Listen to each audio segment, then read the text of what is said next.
Thank you, Mr. Chairman. Thank you both for joining us here today. The civil war in Syria has now raged on for more than 8 years. Huge swaths of the country are decimated. Millions have been displaced.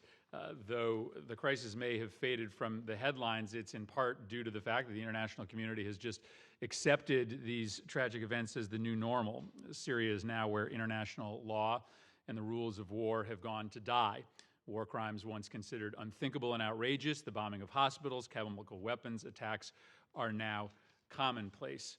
The administration has declared 3 goals of our U.S. policy there: the defeat of ISIS, a political settlement, and then the withdrawal of Iranian-commanded forces. But at the same time that we supposedly want to accomplish these big goals, the administration has cut stabilization aid to Syria, pulled out non-military officials such as Start Forward, largely been MIA on negotiations in Geneva, and sought to push off the Syria file on our partners rather than lead. And I think it's an incredibly important time for us to consider this very, very well-timed report. I also think it's time for us to admit that our policy in Syria over the course of 2 administrations has been a failure, and we need to do some post-mortem about the overall lessons learned.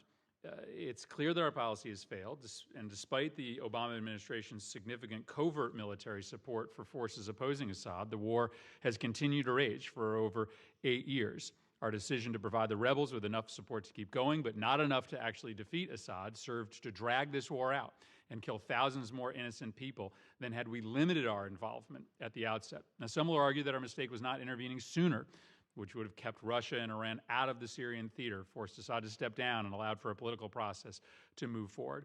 It would be nice to think that U.S. military interventions could accomplish these worthy objectives. Unfortunately, Mr. Chairman, history provides scant examples of where the U.S. directly intervened in a foreign civil war and achieved its policy goals.